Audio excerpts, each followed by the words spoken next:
Alhamdulillah wa salatu wa salam ala Rasulillah wa ala alihi wa sahbihi wa man tabi'ahu bi ihsan ila yawmiddin.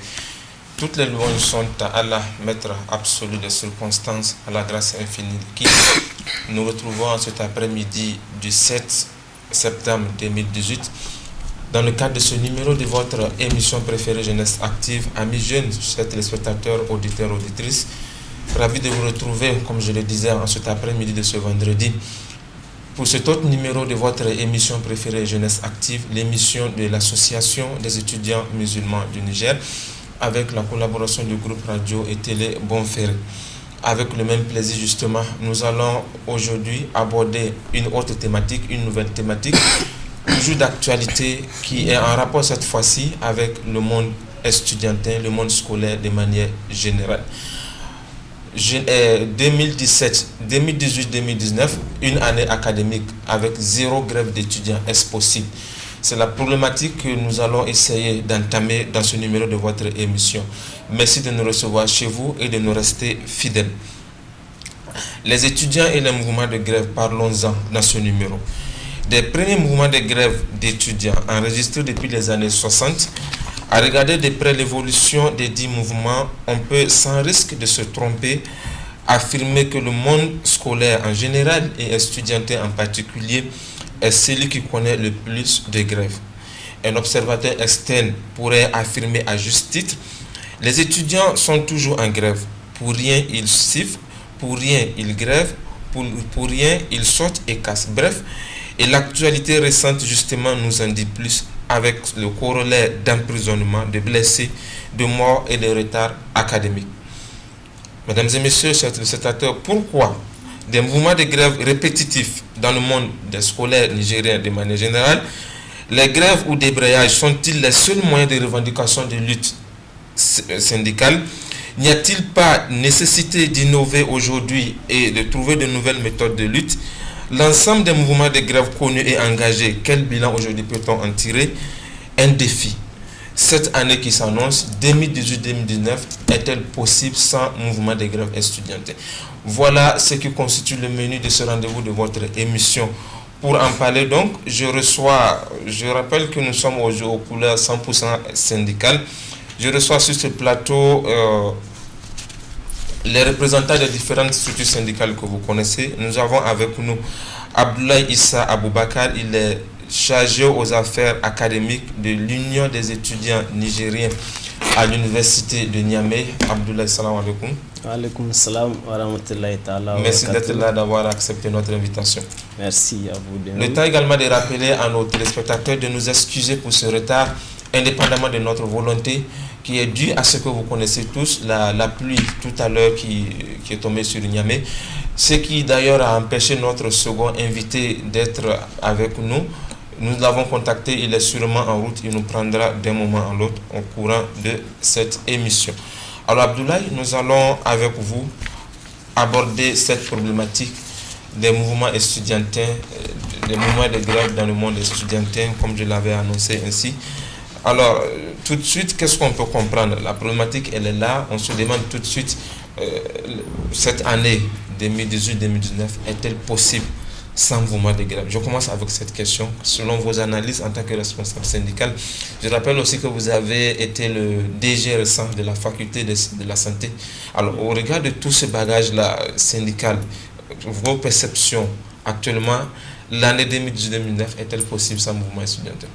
Donc merci.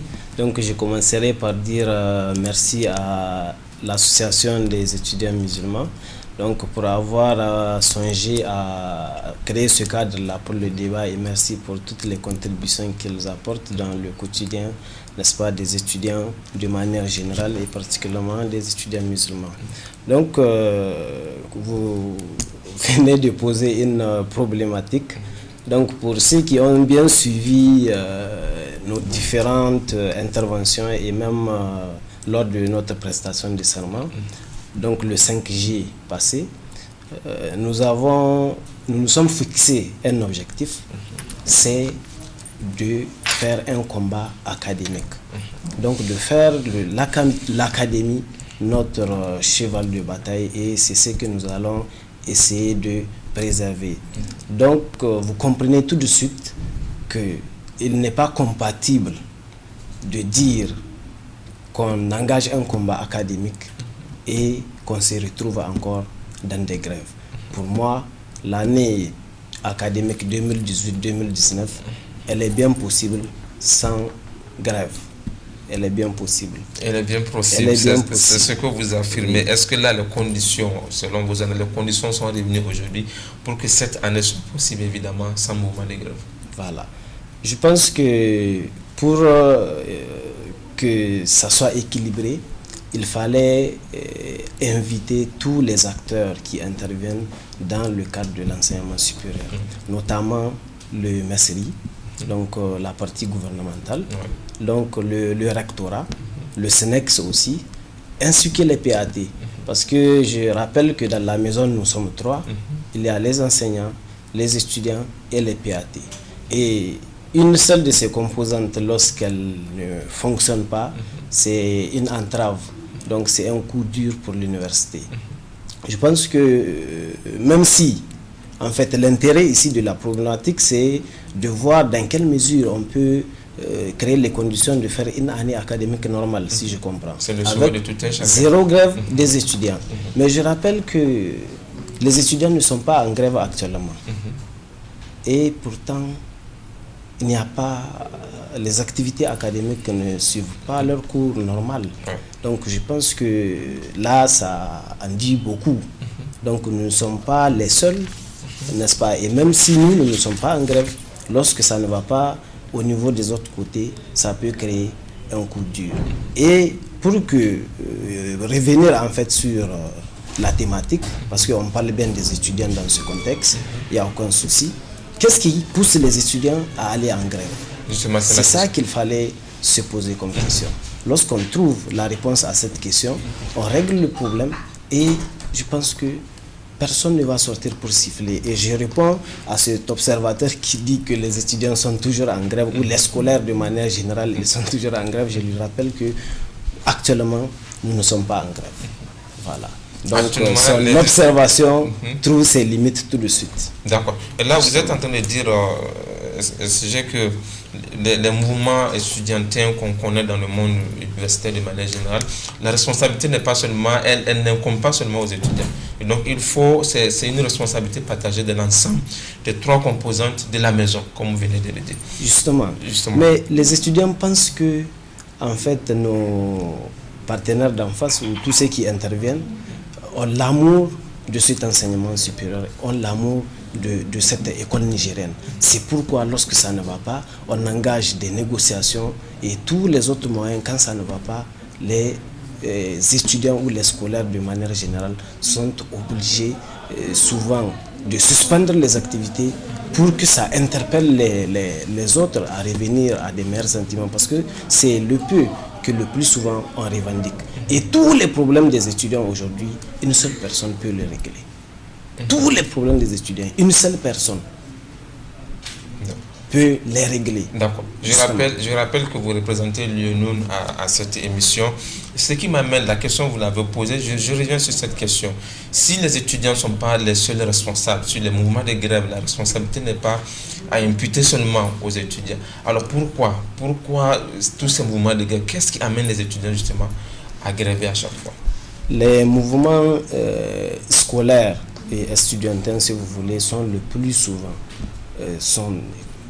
tous les jours d'ailleurs, n'est-ce pas, dus aux mauvaises conditions de vie et d'études. Et c'est tout ce que ces scolaires-là demandent.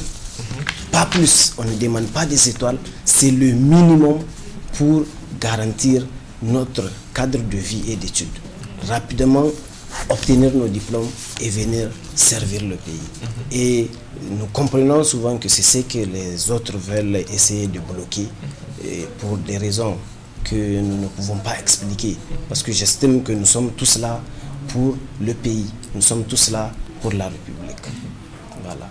Donc, on va revenir. Le temps de rappeler à nos téléspectateurs qui nous prennent en cours que notre second invité vient de nous rejoindre sur ce plateau.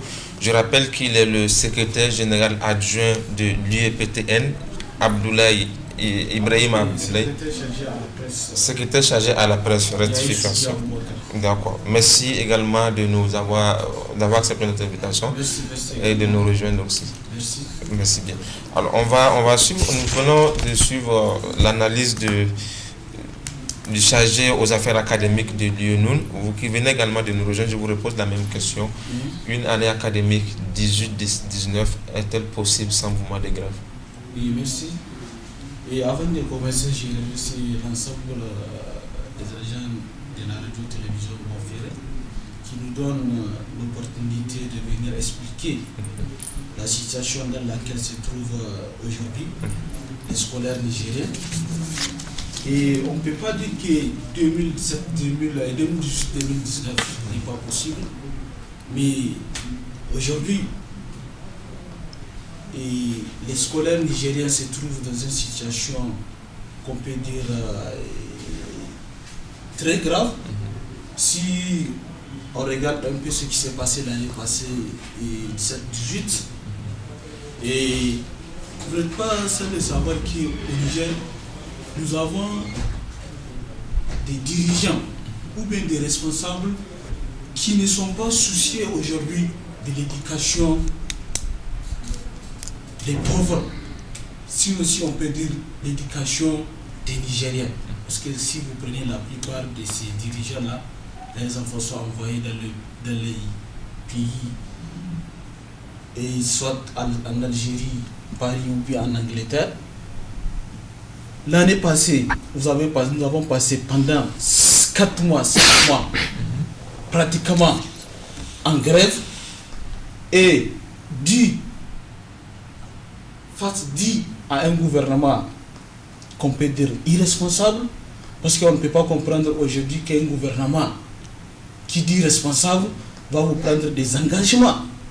Aujourd'hui, vous pouvez rencontrer un ministre, il va vous dire qu'allez-y, d'ici une semaine ou bien 2 semaines, Inch'Allah, il va régler le problème, et que vous allez rester 2 mois, 3 mois, il n'arrive même pas à régler ces problèmes, en plus forte raison régler les problèmes des étudiants ou bien des élèves. C'est pourquoi des fois vous constatez qu'il y a des problèmes entre le gouvernement et l'ISN en particulier. Et que aujourd'hui 2018-2019, si vous avez constaté déjà les enseignants-chercheurs sont en grève. Nous avons des revendications que nous avons déposées depuis l'année 17-18, que jusque-là, certains souffrent, que le gouvernement n'arrive même pas à régler ces problèmes. Peut-être les enseignants vont revenir, peut-être l'ISN va partir en grève, on ne le souhaite même pas, parce que nous pensons qu'aujourd'hui, nous sommes des responsables, nous devrons revenir sur des meilleurs sentiments pour qu'on puisse voir comment régler le problème de l'école nigérienne si le gouvernement est conscient et savent qu'ils sont là pour l'ensemble du peuple nigérien. Là, on sait que vraiment cette année 17-18, on va étudier. Mais maintenant, déjà... À vous écouter, je ne vous coupe pas là. À vous écouter, ça veut dire que selon votre raisonnement, l'année 18-19 n'est pas possible sans grève. Bon, on peut dire que c'est pas possible parce qu'aujourd'hui, si je dis que je vais vous exposer le problème, nous, en tant que les écoles professionnelles, en tant que représentants des écoles professionnelles, quand vous prenez la bourse qu'on devrait payer octobre, novembre, décembre, premier trimestre, qui a été payée en février, la bourse du deuxième trimestre qu'on devrait payer janvier, février, en mars, on devrait finir de payer, la troisième trimestre qu'on devrait commencer avril, mai, juin, je pense que c'est juste après la fête qu'on a fini de payer deuxième trimestre. Donc ça reste troisième trimestre, ça reste bourse de vacances. Jusque-là, l'État n'a même pas payé troisième trimestre, en plus forte raison de commencer à payer bourse de vacances. Et que la rentrée là, c'est en octobre. Donc nous, on ne peut pas comprendre et on ne peut pas rester face à cette injustice pour dire aux camarades de retourner à l'école alors qu'il y a certains camarades qui n'arrivent même pas à payer même les fournitures scolaires. Bien. Là... Et quand vous prenez encore les frais de formation, jusque-là, quand vous prenez dans les écoles publiques, les directeurs, les DG menacent nos camarades parce qu'ils disent que l'État n'a rien payé pour eux. Et si l'État n'a rien payé pour eux, ils devraient verser leurs frais de scolarité. Et ce qui n'est pas normal parce que c'est des boursiers. Ils refusent que ces camarades puissent regagner le chemin d'école. Et là, les perturbations que nous connaissons, vous pensez que la seule responsabilité incombe au gouvernement, comme vous le dites? Bon, on peut dire que c'est le gouvernement. Nous, pratiquement, à l'ESN, nous, on n'a pas de problème. Hein, parce que si aujourd'hui, le gouvernement arrive à payer les bourses, les frais de scolarité, et que l'université est prise en charge de façon... On ne peut pas dire que de faire quelque chose qui est imaginable, mais de faire le minimum. Et les écoles, ceux qui sont en collège ou en lycée, si le gouvernement arrive à amener des tables bancs et un peu gérer la situation, nous on peut dire qu'on peut aller à l'école pour étudier parce qu'on n'a rien à foutre de rester à la maison parce qu'on cherche quoi à la maison. Bien, on vous a compris, vous êtes en rouge et votre analyse dit que l'année sera rouge. Eh bien, mais je pense qu'il y a lieu de tirer les leçons de l'année écoulée. Vous l'avez dit, on a connu pratiquement 4 mois inutilement perdus, on n'a pas étudié. Alors, je reviens à vous, vous l'avez écouté, est-ce que les revendications des scolaires se limitent seulement à la bourse, à la question de l'aide sociale, pour que chaque fois il y ait un mouvement de grève? Donc, merci. Effectivement, même si vous n'avez pas posé la question, j'allais revenir là-dessus. Il n'y a pas que ces, comment dirais-je, problèmes d'ordre sociaux. Je suis certain que c'est juste de manière sommaire que notre camarade SCP vient de les citer. On ne peut pas, la liste elle est interminable. Si on doit vous citer les problèmes des scolaires, je vous assure vous allez remplir des sacs. Parce que là, il faut qu'on lève l'équilibre. Justement, les parents sont là, il y a externe dont je parlais, il faut qu'on comprenne réellement pourquoi les étudiants grèvent. Il y a des problèmes d'ordre académique. C'est les plus importants. D'ailleurs, les plus importants. Aujourd'hui, on ne peut pas comprendre un étudiant qui compose. Il attend sa copie pendant 3 mois, 4 mois, jusqu'à 6 mois souvent, avant la délibération. Or, tout était censé se passer, le semestre c'est de 14 à 16 semaines, en tout et pour tout, cours et délibération, en tout et pour tout, c'est 16 semaines, le semestre. Mais vous allez faire 6 mois en train d'attendre le bout de matière d'un seul enseignant. Voilà, là, c'est des problèmes d'ordre académique. C'est ce qui nous amène souvent dans ce retard, n'est-ce pas, qui est observé, parce que vous allez passer des tonnes de temps à attendre vos résultats, vous n'irez nulle part, vous êtes là assis en train de ne rien faire, en train d'attendre. Il y a aussi l'indisponibilité de certains des acteurs, parce qu'on peut programmer des cours et que c'est à la dernière minute que celui qui est censé le faire va vous dire que en fait il n'est pas disponible. Et dans le système LMD, tout est chronométré. Vous perdez une seule seconde, ça va vous coûter cher. Ok.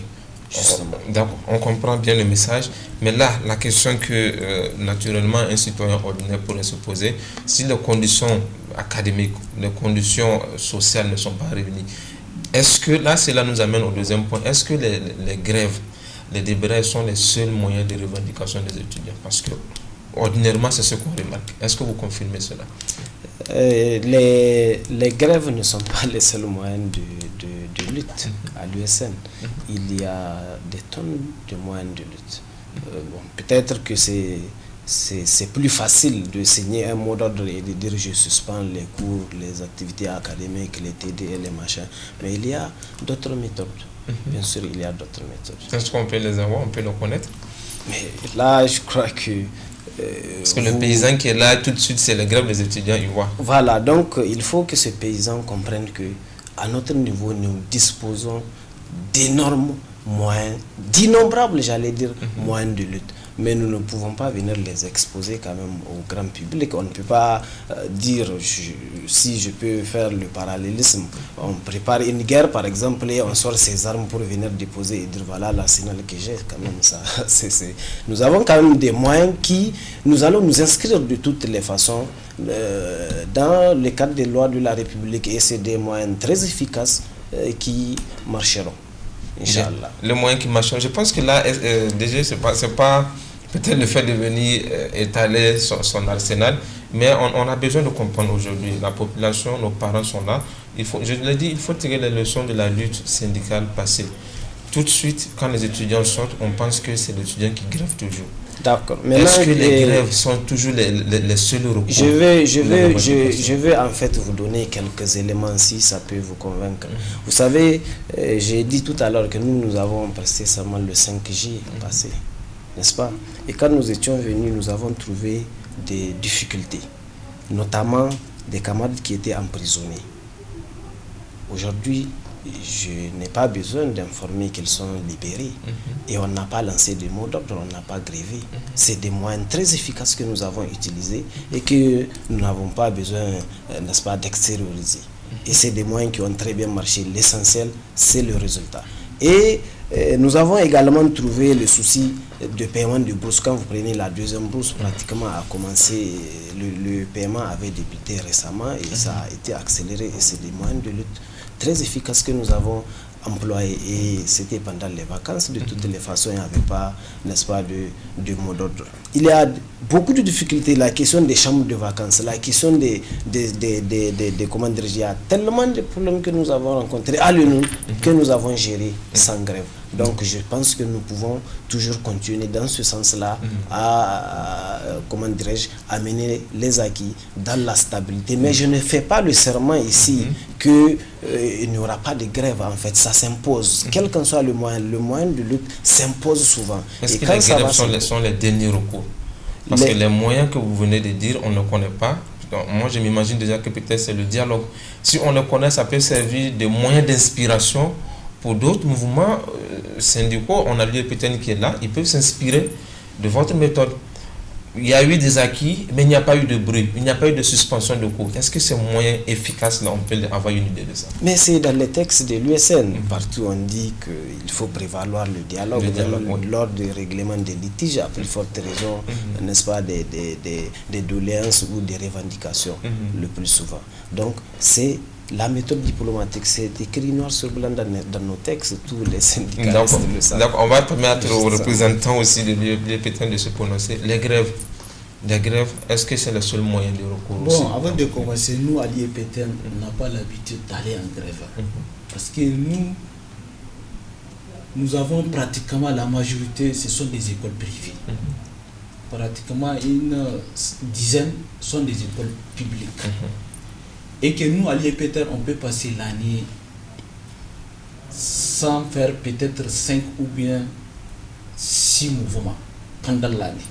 Maintenant, une fois que l'IEMUN est en grève et le comité directeur lance un mot d'ordre, là, l'IEPTN est obligé de suivre le mouvement. Maintenant, nous, à l'IEPTN, nous avons toujours dialogué avec le gouvernement. Parce que nous, nos problèmes là, est différent des problèmes des autres sections. Quand vous prenez IEMUN, ils ont plus de problèmes que l'IEPTN. Mais nous, aujourd'hui, si le gouvernement s'engage, nos problèmes ne sont même pas en oreille. Si le gouvernement peut prendre au moins 5 ou bien 6 engagements, nous, à l'IEPTN, on peut passer l'année sans grève. Quand vous prenez, le gouvernement paye les frais de formation, pour les étudiants boursiers, quand vous prenez dans les centres, quand vous prenez CTK, Kalmaharo ou bien d'autres, si le gouvernement peut au moins construire quelques salles ou bien des labos, nous pensons que nous, on n'a pas de problème. Maintenant, il y a certaines écoles qui pensent que même le pays là, c'est pour eux. Que chaque année, ils augmentent sur le frais de scolarité. Chaque année, certains augmentent 20 000. Chaque année, certains augmentent 30 000. Et c'est pourquoi l'année passée, nous avons dit que maintenant, si quelqu'un peut se lever pour décider de dire qu'aujourd'hui, moi, au lieu de 300 000, je vais augmenter jusqu'à 450 000, nous pensons que ce n'est pas responsable. Même si on peut dire que l'école là, c'est privé, mais le gouvernement puisse au moins chercher à organiser ces instituts-là. Nous pensons que si l'État arrive à faire ça, il n'y a aucun problème. Maintenant, les moyens de lutte que l'IEPTN va utiliser ou bien que l'ISN va utiliser, ça, c'est un problème qui regarde l'ISN. On ne peut pas le dire ça ici. Ça, c'est pas possible. Parce qu'on est en face, des fois, avec un gouvernement qui des fois, qui pensait que lui, il peut utiliser tous les moyens pour nous faire taire. Non, le gouvernement ne peut pas nous faire ce qu'ils pensent. Nous, à l'ISN, l'année passée, nous sommes très responsables parce que nous avons écouté certaines personnes qui nous ont approchés pour nous dire que voilà, maintenant l'année tire à sa fin. Il faut essayer de vous comprendre. C'est pourquoi le comité directeur se sont réunis à Maradi pour au moins se résoudre certains problèmes. Bien. Mais maintenant, cette année que l'année commence, si le gouvernement hasard a provoqué l'ISN, sincèrement, le gouvernement va nous rencontrer. Mais je pense que peut-être cette année, le gouvernement va prendre conscience. Ils vont comprendre que ce qui s'est passé l'année passée là, ils vont éviter ça cette année. Parce que l'année passée, ils se sont trompés. Parce qu'il y a des gens qui les ont poussés bien là, dans le rêve. Ils ont suivi ces gens-là. Et maintenant, cette année, ils ont compris que ces gens-là, ils ne sont pas là pour travailler. Ce qu'il y a lieu de faire, c'est qu'il faut comprendre. Parce que je disais tout à l'heure au OSD, il y a un équivoque qu'il faut lever. Oui. Les grèves, je disais l'année passée, on en a connu assez. Et cette année, on pense que ça peut être une année très prometteuse. Oui. La question, est-ce que les grèves sont les seuls moyens de recours des syndicats? Mais il y a d'autres moyens. C'est en fait ça. Il parle de dialogue. Je pense que s'il y a le dialogue, il faut prioriser le dialogue. Mais de toutes les façons, l'ISN est toujours là pour dialoguer. Maintenant, on va aller dialoguer. Maintenant, si le gouvernement refuse, on n'a pas d'autre moyen que d'aller en grève. Parce que même, c'est ça même notre droit d'aller en grève. D'accord. Quand ça ne va pas, il faut aller en grève pour montrer que vraiment ça ne va pas. Maintenant, je sais que cette année, que le gouvernement va prendre ses responsabilités pour au moins, parce qu'aujourd'hui nous avons un ministre tunisien qui est là qui va rencontrer l'ensemble des fondateurs des instituts et écoles professionnelles. Je pense que le gouvernement va au moins s'inspirer de ça pour voir que voilà un ministre qui est là, qui se déplace pour aller voir. D'accord, on va revenir dessus. Le temps de rappeler à nos téléspectateurs qui viennent de nous prendre en marche. Sachez que vous êtes à votre émission Jeunesse Active. Aujourd'hui, les questions de l'année académique 2018-2019 est-elle possible sans mouvement de grève? Le temps de vous rappeler également, chers téléspectateurs, que vous pouvez participer à cette émission en nous écrivant un message qui peut poser des questions, qui peut apporter une contribution au 93 01 34 55. 93 01 34 55. Nous avons reçu quelques messages, des questions qui sont adressées à nos invités. Nous avons le camarade Tifa qui nous écrit de l'université de Maradi. Je vous lis son message, le contenu entièrement. Il dit: Assalamu alaikum.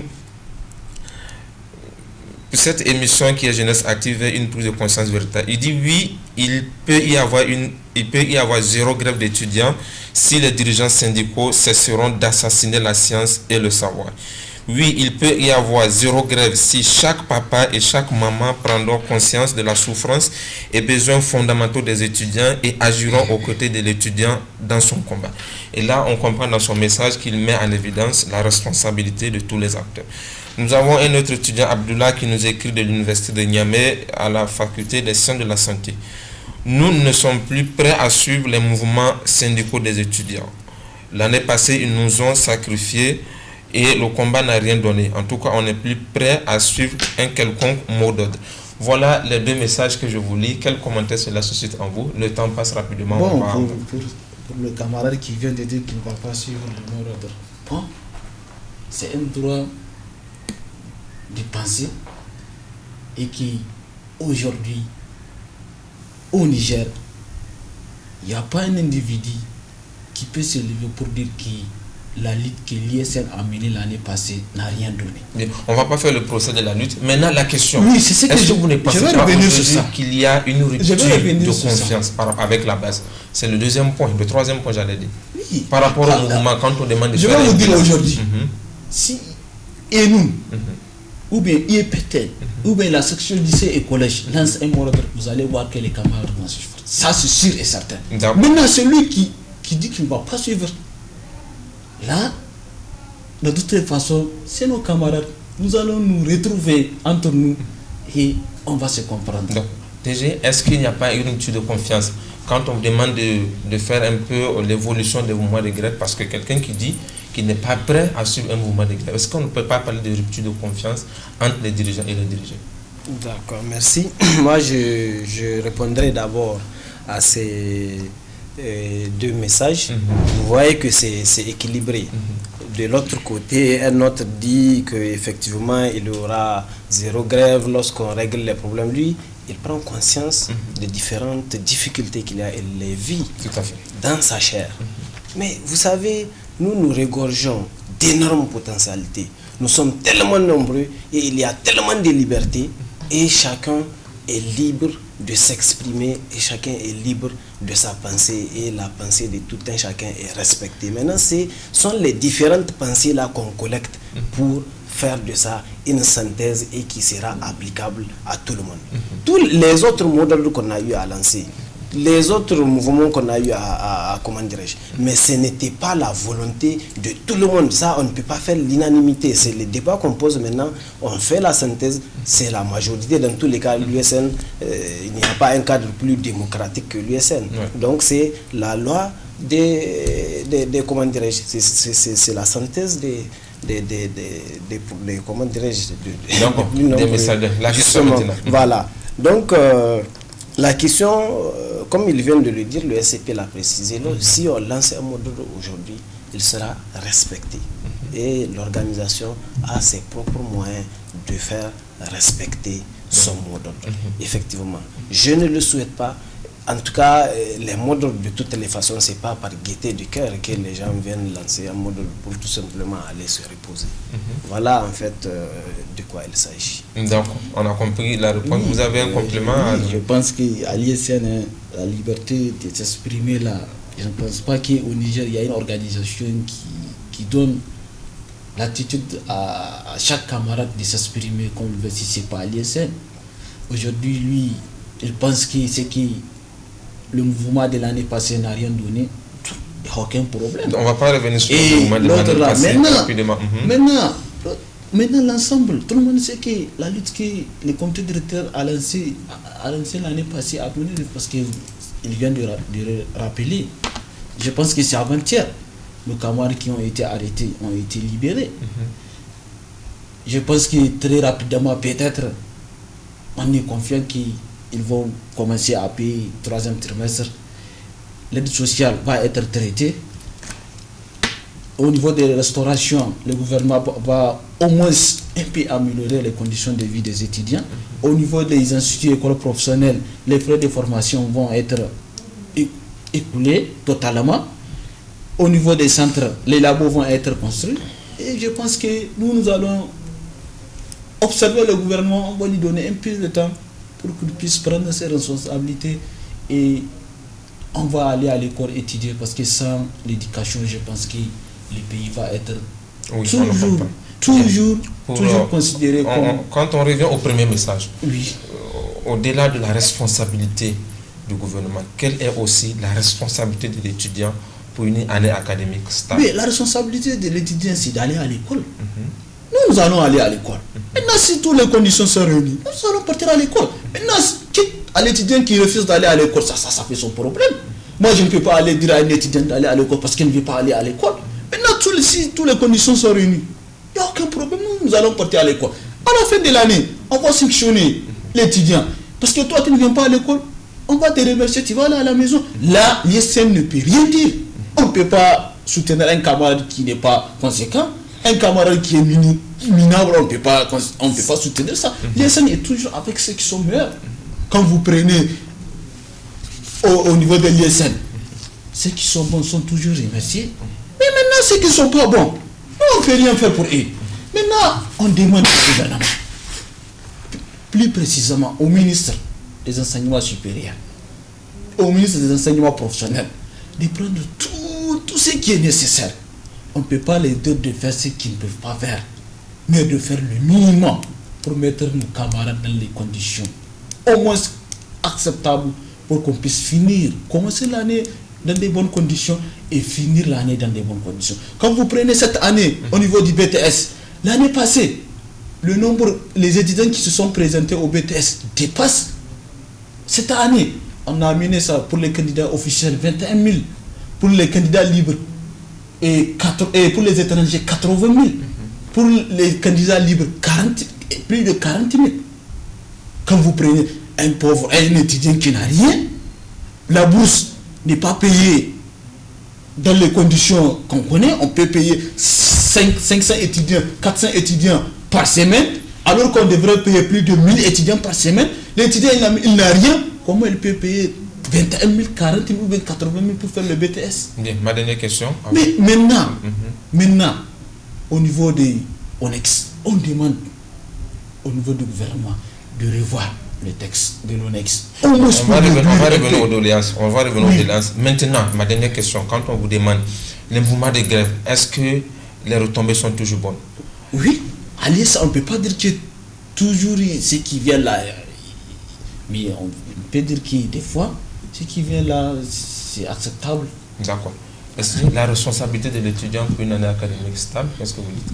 Donc je crois que pour économiser du temps, notre camarade de SCP l'a évoqué, c'est de créer toutes les conditions pour se rendre à l'école lorsque, n'est-ce pas, le minimum est réuni. Lorsqu'il y a un bon environnement social ou socio-académique, on ne peut pas dire à un étudiant d'aller faire cours lorsqu'il n'y a pas d'amphithéâtre. Donc il faut créer ces conditions-là. On ne peut pas dire à un étudiant d'aller faire un TP ou un TD lorsqu'il n'y a pas de labo et que les autres conditions ne sont pas réunies. Voilà sa responsabilité, et l'étudiant doit aussi participer dans la résolution de ces problèmes. On ne peut pas venir dire nous réclamons, nous fustigeons, nous rejetons. Il faut aussi proposer. Il faut venir avec des propositions sages. Et là, ce n'est pas possible lorsque on ne maîtrise pas les contours, les tours et les détours, lorsqu'on n'est pas imbu de certaines réalités et lorsqu'on ne maîtrise pas le système. C'est tout à fait normal qu'on tape à côté. Et l'étudiant, sa responsabilité, c'est de s'informer lorsqu'on vient. Quels sont, n'est-ce pas, les tenants et les aboutissants? Lorsque je viens m'inscrire à l'université, je dois créer les conditions pour savoir dans quel type d'institution je suis venu et quelles sont ces lois et règlements et comment je dois m'y prendre. Voilà, n'est-ce pas, comment je dois répondre à... D'accord. Le temps de lire ce dernier message, nous avons un étudiant, Cheibou Rabi, qui nous écrit. Il dit: je demande à nos responsables syndicaux de ne pas aller en grève pour revendiquer. C'est le dernier message qui nous a été envoyé. Il y a un autre message qui est là. On nous demande de dire à nos invités que les mouvements de grève sont archaïques. Depuis 1960, c'est le seul recours. Il y a lieu d'innover et de trouver de nouveaux moyens de revendication. Ça, c'est un étudiant qui nous écrit toujours de l'université Abdou Moumouni de Niamey. Nous allons prendre vos mots de la fin. Le temps qui nous est imparti est largement dépassé. Nous allons vous demander, SG, de regarder les étudiants en face, de regarder certainement les autorités qui nous suivent, de regarder tous les acteurs du système éducatif nigérien. Quel message avez-vous à leur donner pour que l'année académique 2018-2017 soit une année stable, sans grève? Merci. Avant de répondre à cette question ou de finir avec ce mot-là, très rapidement, je voudrais un peu lever un équivoque par rapport aux retombées de la lutte dont j'entends souvent les gens en parler. On ne parle pas, on ne s'inscrit pas dans cette logique de bilan, de qu'est-ce qu'on a gagné dans le cadre de mouvements comme celui de l'USN. Je vous donne un exemple. Ceux qui se sont sacrifiés en 90 pour que nous soyons aujourd'hui dans les conditions que nous sommes. Mais ce n'est pas eux qui sont en train de bénéficier du fruit de leur lutte. Les gens ont sacrifié leur vie. Ils sont partis, mais je crois qu'il n'y a pas plus cher que la vie humaine. Mais ils ont accepté de se sacrifier pour que nous, qui sommes actuellement là, nous puissions bénéficier des retombées de leur lutte. Et effectivement, même maintenant, nous aussi, les fruits, les retombées des luttes que nous engageons, il n'est pas évident que c'est nous qui allons bénéficier de ces retombées. Donc on cesse de s'inscrire dans cette logique. Même si tous les étudiants sont exterminés, si on a exterminé avec eux le problème pour lequel ils ont lancé le mouvement, ceux qui viendront, c'est une source intarissable. C'est ça, ceux qui viendront après nous vont bénéficier de ce fruit-là. Voilà ce que j'ai à dire par rapport à cette situation. Donc rapidement, le mot que j'ai à dire pour conclure, pour conclure ce débat, en fait, il faut que chacun assume ses responsabilités. Il faut que du côté, n'est-ce pas, du gouvernement, que toutes les conditions soient créées pour qu'il n'y ait plus de dilatoire. Que le dilatoire cesse, qu'on s'assied et qu'on se regarde en face pour faire un dialogue franc, un dialogue sincère. Et que les responsables syndicaux soient aussi sincères envers la base. Il faut qu'on se dise les vérités. On ne doit plus se voiler les faces. Les problèmes, on doit trouver les solutions ensemble. Il faut qu'on se regarde en face. Et je lance un appel aussi à l'endroit de nos parents qui souvent lorsqu'ils nous envoient, quand tu viens à l'université, bon débarras, tu es déjà grand, on ne s'intéresse même pas à ce que tu es en train de faire là-bas. Et c'est avec l'argent du pauvre contribuable qu'on est en train de faire le salaire à l'université. Il faut quand même que la population entière s'intéresse à la question de l'enseignement supérieur parce que c'est un bien commun. Justement, donc voilà le message que j'ai à lancer à nos téléspectateurs, notamment tous ceux qui sont impliqués dans la question de l'éducation, c'est de créer les conditions de faire un dialogue franc et qu'on vienne s'asseoir pour discuter de tous les problèmes aujourd'hui qui nous amènent dans ces mouvements répétitifs. On trouve des compromis et on enterre cette histoire à jamais. L'UNUN est-elle prête pour une année académique sans grève? C'est ce que nous avons n'est-ce pas, brandi comme argument même lors de notre campagne, je l'ai rappelé tout à l'heure. Et le combat académique, c'est ce qui nous a amené. Merci Gégé, merci beaucoup. Votre mot de la fin rapidement. Avant de finir, moi, dernier message très rapidement. Je vais rappeler au gouvernement certaines choses. Et en ce qui concerne l'IEPTN, nous avons appris que cette année, les boursiers, c'est les parents qui vont payer leurs frais de scolarité. C'est après que le gouvernement va verser l'argent aux étudiants. Ce qui n'a jamais été. Nous, à l'IEPTN. Ça, c'est des revendications. Non, ce n'est pas des revendications. Je rappelle. Très rapidement. Ça, c'est juste. C'est entre parenthèses. J'appelle au gouvernement. J'appelle le ministre de prendre ses responsabilités pour ne pas commettre l'erreur. Parce que sans ça, s'ils disent qu'ils vont appliquer ça, nous n'allons pas commencer l'année comme souhaité. Bien.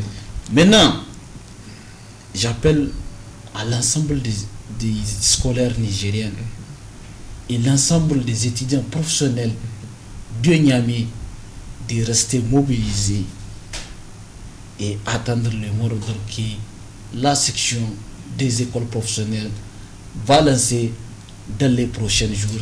C'est pas pour aller en grève, mais nous allons commencer à former nos camarades parce que certains pensent que parce qu'on nous considère comme des professionnels, maintenant nous allons changer des méthodes de lutte, comme vous venez de le dire.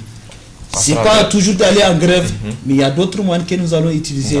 Nous n'allons pas vous dire ça maintenant, mais vous allez le savoir dans les prochains jours.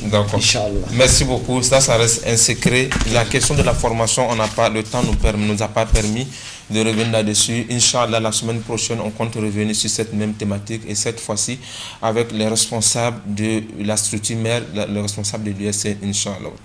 J'ai envie de vous poser la dernière question. Est-ce que l'UPTN est-elle prête pour une année académique sans grève?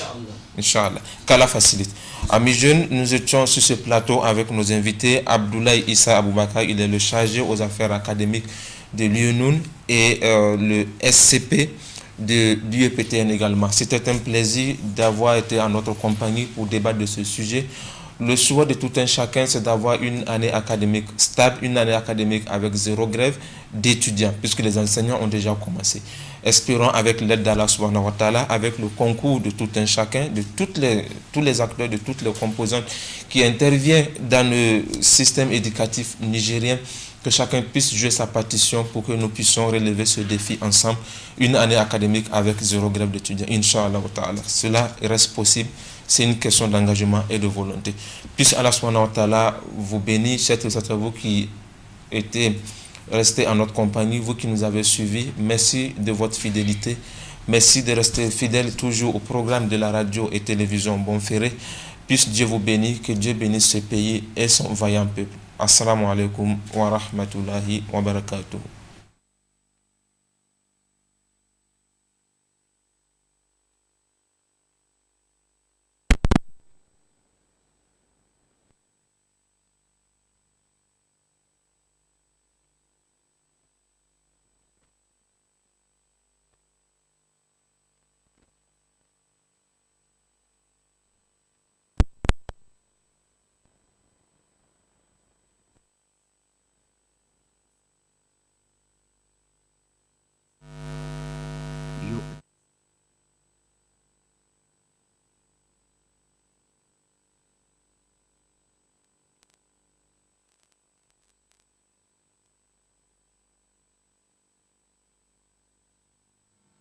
هل مر بك نعيم قط؟ فيقول: لا والله يا رب. ويؤتى بأشد الناس بؤسا في الدنيا من أهل الجنة، فيصبغ صبغة في الجنة، فيقال له: يا ابن آدم، هل رأيت بؤسا قط؟ هل مر بك من شدة قط؟ فيقول: لا والله يا رب، ما مر بي بؤس قط، ولا رأيت شدة قط. رواه مسلم. عن أنس رضي الله عنه قال: دعا رجل بالبقيع: يا أبا القاسم. فالتفت إليه النبي صلى الله عليه وسلم فقال: لم أعنك. فقال: سموا باسمي ولا تكتنوا بكنيتي. رواه البخاري ومسلم. وعن جابر بن عبد الله الأنصاري قال: ولد لرجل منا غلام فسماه القاسم.